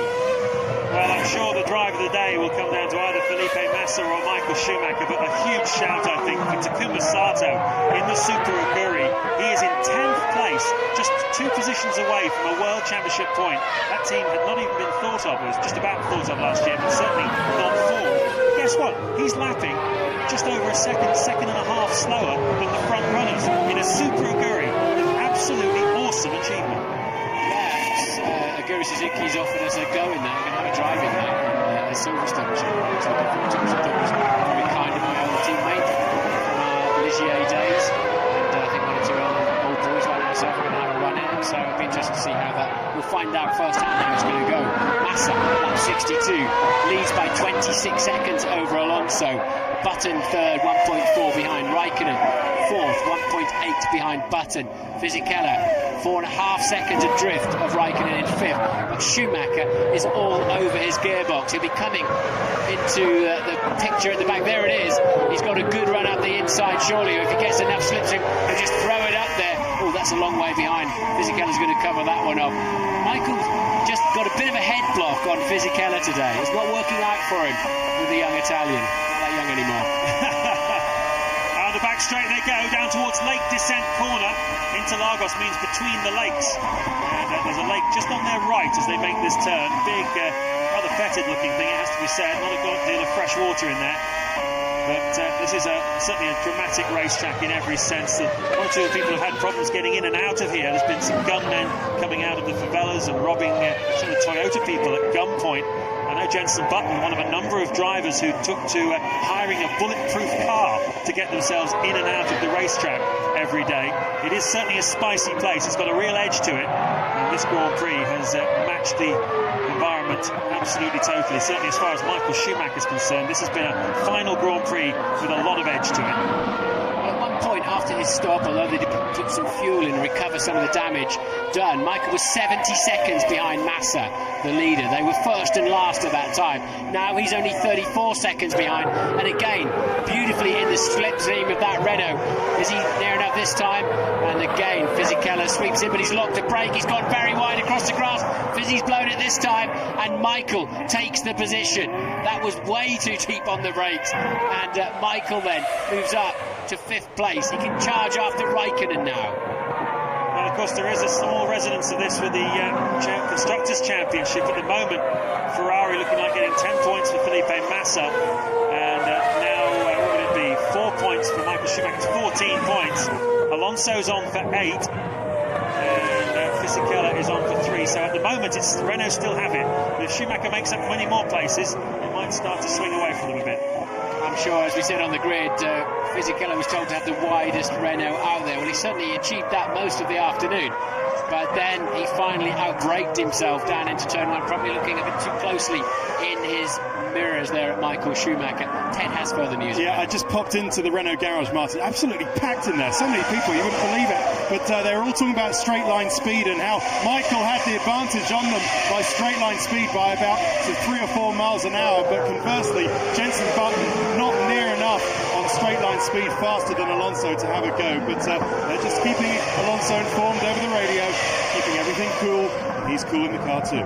Thanks for that, Ted. Well, Michael Schumacher took a second out of Raikkonen, 4th place man Raikkonen that time, so he'll be up with him in the next couple of laps. And then, well, Button might just have enough cushion in the 8 remaining laps to maintain 3rd on the... In fact, it looks like Michael's heading for a squabble with 4th here now with Raikkonen. Button should be safe. Well, if it stays like this and the positions don't change, then Renault would take the Constructors' Championship by 6 points, and Fernando Alonso would be the 2006 Drivers' World Champion. So both championships would go Renault's way. What a year we've had. What a year of reversals, what a year of controversy as well. Some of the penalties that have been handed out to Alonso and Michael Schumacher as well, it has to be said, have certainly caused some controversy. For me, the one in Monza was absolutely wrong on Alonso, but the rest of them seem to have been more or less right. And there's a bit of smoke there down at turn 1 as somebody locked up. Somebody surely has locked up big time, and yellow flag, so somebody's gone off by the looks of it as well. And there then is Michael Schumacher with double yellows waving, meaning cars and people on the racetrack be prepared to stop. Nick Heidfeld, who was P11, drops out of the Grand Prix, and Schumacher then all over Raikkonen, and he's been quite slow for a while, and that is a right rear suspension failure for the BMW of Heidfeld. He had contact on the first lap, and he's been concerned about his car ever since, as it turns out, rightly so. Most of the incidents today involving the BMWs one way or another. There's the Drivers' Championship prediction. Alonso winning it quite comfortably in the end over Michael Schumacher, who's lost championships in the final round uncomfortably often. Certainly to Mika Häkkinen in the late 1990s, he will recall with some pain. But here, has to be said, with 10 points behind going into this Grand Prix, there was never much of a chance.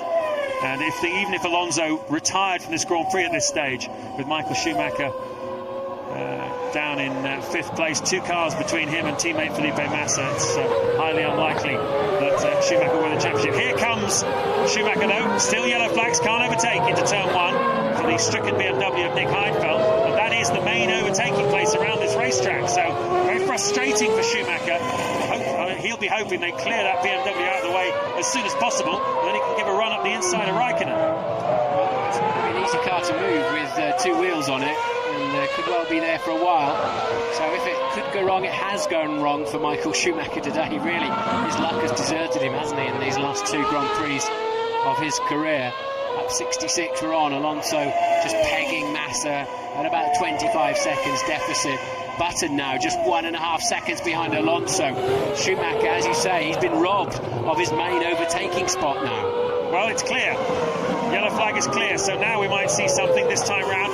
So, oh, goodness me, round the outside on the run down towards Merculo was Michael Schumacher, and I'm sure he'll get the message now. He can have a go into turn one. He doesn't have to do it in a place where it's more or less impossible. He can try the possible again now. Yeah, that's obviously Raikkonen slow into that Vica de Pato corner, they call it. Michael put himself on the outside. A little bit crazy, actually. It's never going to work around there.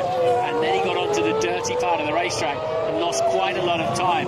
That may well have cost him 4th place. He's enjoying himself. One thing you say about Michael Schumacher is he loves racing right from the get-go. When he first stepped into a go-kart as a small kid in Germany, he's always loved his racing. And even throughout his Formula One career, a totally cynical environment in many ways. A lot of people have strong views about some of the things he's done, some of the unsporting things he's done. And there's no doubt about it. And he says, if I have my time again, perhaps I do one or two things a little differently. But the one thing you cannot always have to say about Schumacher is he loves racing for racing's sake, and he's really enjoying himself here in the closing stages. Button fancies himself in 2nd place here as well, just like Michael Schumacher fancies P4, as he's squabbling with the man he says is exactly the right person to take his place at Ferrari. Kimi Raikkonen in front of him in his last drive for McLaren. And now he's going to get into that toe, that invisible hole in the air that the McLaren is punching to the assistance of the Ferrari. And Schumacher, the yellow flags have cleared. Now he's a free man to pinch it in there. But Raikkonen, thank goodness for that, somebody this afternoon doesn't want to just let Michael through too easily, although Fisichella's done a sterling job as well. But Raikkonen covered him off early and forced Michael to the outside. I wouldn't expect anything less. Absolutely. Another racer, Kimi Raikkonen. He wouldn't be anything less than that if Ferrari had selected him to lead the post-Schumacher era at Ferrari. What a huge pressure on Raikkonen's shoulders. He's certainly expecting to be challenging for the World Championship straight away with the Ferrari team next year. He will get into a Ferrari for the first time in January. He'll not be released from his McLaren Honda before that. Once again, Raikkonen, though, struggling in the Pico de Pato corner, and he's lost ground to Michael Schumacher. But Schumacher unable to really capitalise here in these tight, twisty corners in the middle part of the lap. Down the hill then, towards Merculo. And Yungkao corner, taking at 60 miles an hour before the climb up the hill.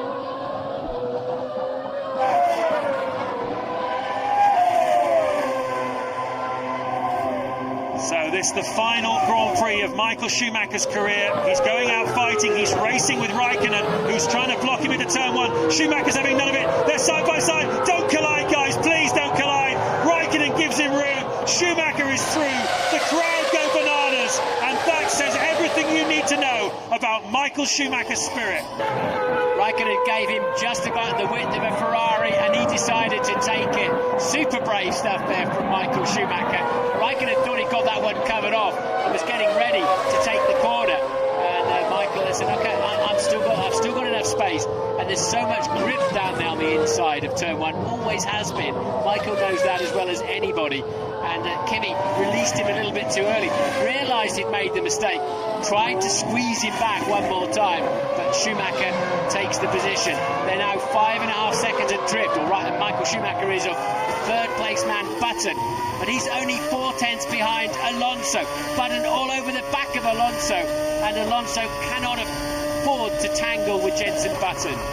It's going to be a grandstand finish to this Brazilian Grand Prix. Felipe Massa, the Sao Paulo driver, 25 years old, is out front in the lead. He's going to win this race, almost certainly. The battle for second, though, is between Alonso and Jenson Button. who started this Grand Prix in 14th place, and he's driven absolutely brilliantly here this afternoon. Schumacher has had no end of problems, lost a huge amount of time, and yet he is still in 4th place, just 6 seconds behind Jenson Button. Raikkonen is 5th, Fisichella 6th, Barrichello 7th, and 8th is Della Rosa. Retirements: David Coulthard in the Red Bull, both Toyotas of Trulli and Ralf Schumacher, and the Williams of Webber and Rosberg. It's been a totally eventful afternoon, worthy of Schumacher's last Grand Prix.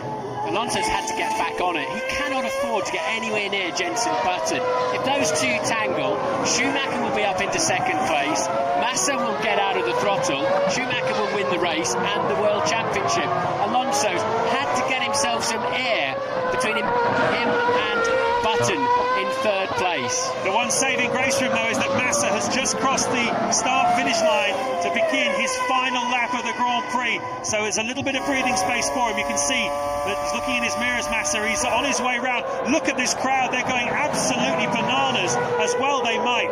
He's less than 2 miles away from becoming the first Brazilian since Ayrton Senna in '93 to win his home Grand Prix. Michael Schumacher has just set the new fastest lap on 1:12.1. He's throwing everything at it to try and close down Jenson Button, but it's a hopeless task, really. 5 seconds as he is adrift of the Englishman, who is set for a podium in the final round of this World Championship, and just a few corners to go for Massa.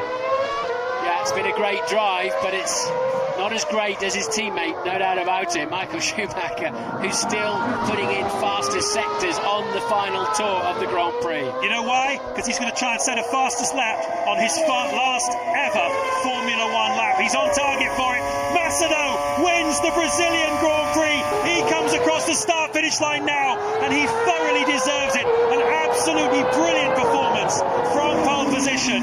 We wait now quite a long time, 20 seconds for Fernando Alonso. That's Massa's 2nd career victory after Turkey this year. He stops to pick up a Brazilian flag. Here comes Alonso, the new world champion.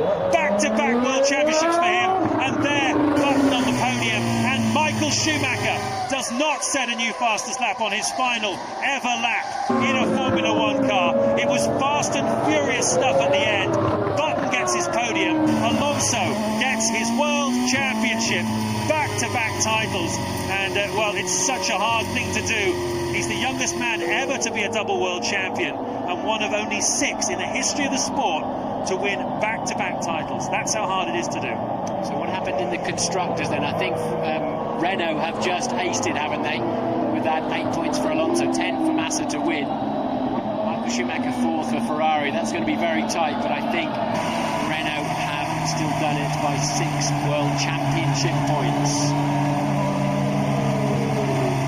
The slow-down lap for Massa. And I have to ask you an almost impossible question then. Brilliant drive in his final outing in a Formula One car by Michael Schumacher. Unbelievable pressure on the shoulders of Massa in front of his home crowd, just 25 years of age. Who is the driver of the day? I think it's relatively easy, actually. Michael Schumacher, of course. He was 70 seconds adrift after his puncture. Well done. Come on! Oh, thank you, guys. Thank you. Merci à tous. Thank you. Fantastic job. Fantastic. All season. Thank you, Fernando. With you guys. What the final race. All championships again. Thank you for all these years. It has been a pleasure for me to work with you. With this success, I wish you the best for the future. And I'm now off to McLaren. So that's really what he's saying there. And Alonso then probably quite emotional. In fact, obviously very emotional inside the helmet there. And strange that he's leaving that team in many respects, isn't it? It is, but it's a new dawn for him at McLaren, a new dawn for Kimi Raikkonen at Ferrari next year, replacing Schumacher. That is the leaderboard of Michael Schumacher's last ever Grand Prix, his 250th Grand Prix meeting. He finishes in 4th place. The only thing he takes away from here is a fastest lap in his final Grand Prix. He doesn't take a win or the pole, but nevertheless, he has the memory of an absolutely blistering drive around Interlagos. Now, it's not exactly protocol, but surely they're going to get Michael Schumacher up on the podium with the top three so we can have a last look at him as such. But it doesn't. It's absolutely the way it works. Protocol. Alonso coasting back in. What must be going through his young mind? Well, he's the right man to lead the sport forward. As a double world champion, he becomes the benchmark now. He's the one they've all got to beat. Raikkonen, Button, Kubica, all the rest of them. There's Juan Montoya in the... remember him? Used to drive for McLaren, now racing NASCAR in the USA. What a character he was. But as I say, Alonso, absolutely the right man in my mind to lead this sport forward. They've all got to try and beat him. And it's great that we've got a double world champion still in the field. He will be the only world champion in the field, of course, next year. And a fully deserving world champion this year as well. He has put in some sensational drives, even races that he didn't win.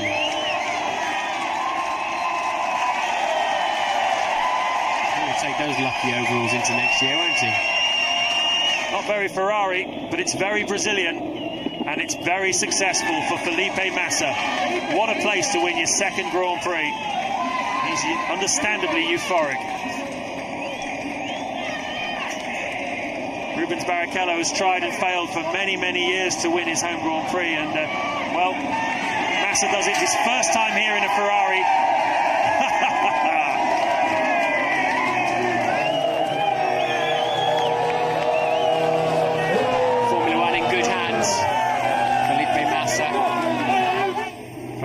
So Kimi Raikkonen, we've got a lot of young talent coming in like Kovalainen and Button still with plenty to offer as well. And Lewis Hamilton as well. There is the champion. As Massa celebrates his victory. Alonso celebrates his championship. Back-to-back world titles for the Spaniard. We're watching this in the Bernabeu Stadium where Real Madrid are playing Barcelona later, and everybody was going to get in early to watch it. Chaotic scenes of pure joy for Renault, the Constructors' champions, and Alonso, the Drivers' champion. Schumacher won't make it back into that top three Parc Ferme, of course. Finished fourth. He'll get bundled up. There's quite an expensive car park a little bit behind there, you can see it, just to Massa's left. And there, finally, is Schumacher.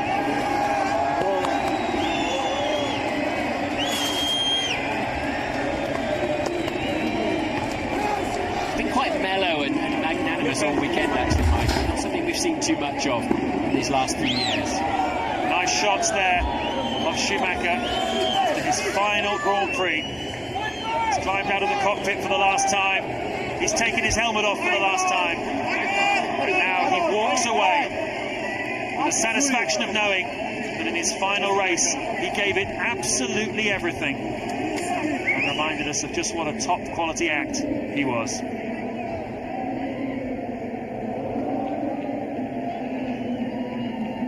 Slow-mo replay then. Felipe Massa takes his second Grand Prix victory in front of an adoring home crowd. He was 18.6 seconds ahead of Alonso in the end. He backed off quite a lot in those final few tours.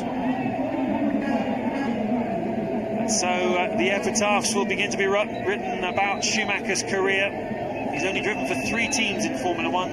That one outing for Jordan, his debut in '91, which announced him as such an exciting talent. He then went to Benetton, where he drove for 68 races, taking 19 wins. And interestingly, the Benetton team then morphed into Renault, and Alonso's career is almost identical to this point where he moves on. He's done 69 races and won 15 of them. So up to this point, great similarities between Alonso and Michael Schumacher. And in '96, of course, Schumacher moved across to the Ferrari team and led them, winning 72 times for Ferrari, claiming 7 World Drivers' Championships and 91 career victories. I've watched every race Michael Schumacher drove as a teammate, as a competitor, as a TV commentator, and he is the most complete driver of all time, no doubt about it.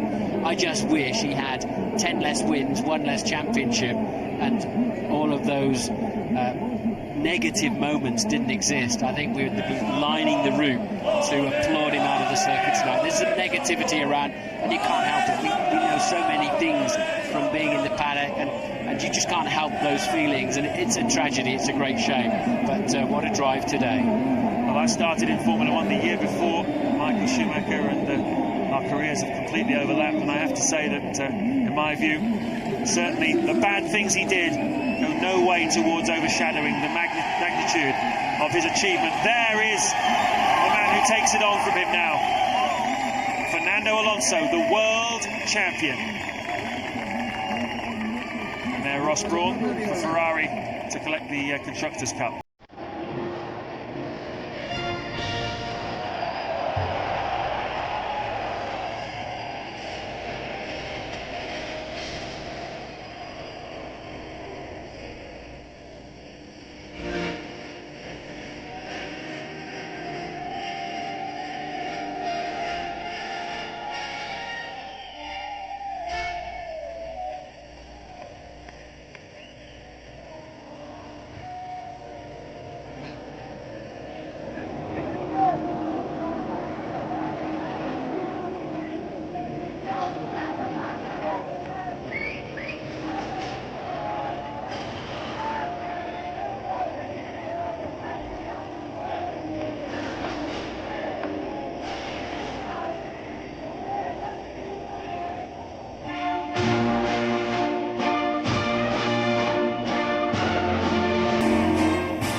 We'll see those three up on the podium quite a lot next year. Kimi Raikkonen as well. Jenson Button there in third place. Terrific effort by him. It's been a vintage season of Formula 1 racing, and there is so much to look forward to next year. We could have 4 British drivers as Massa collects his trophy. We could have 4 British drivers in Formula 1 next year, with Anthony Davidson possibly at Super Aguri and Lewis Hamilton as teammate of Alonso at McLaren. So much to look forward to.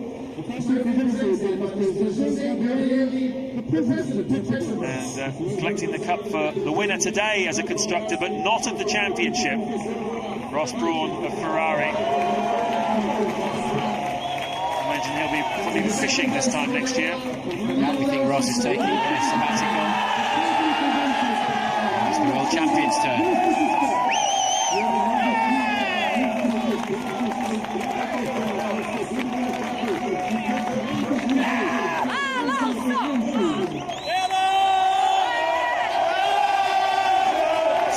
Victories in the season.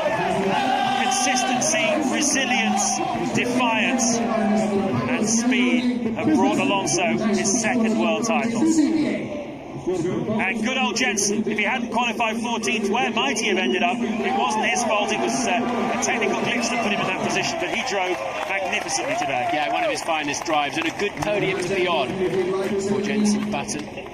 Teammates, of course, with Alonso at Renault. Well, no sign of Michael Schumacher up on the podium. It's Massa's day, it's Alonso's day. Schumacher walks away then from Formula 1, bowing out. You have been watching one of the greats, if not the greatest driver of all time. He did it his way, and not everybody liked it, but we'll never see another like it in every sense.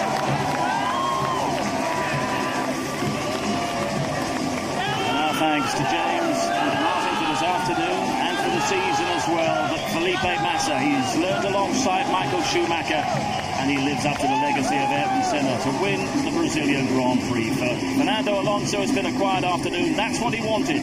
This is the celebration for a gloriously triumphant season. 25 years old. How much more is to come from the brilliant Spaniard? Schumacher into retirement at his amazing best. Button into the close season with a great deal of encouragement. But Felipe Massa is the toast of Sao Paulo. There is so much to discuss when we return.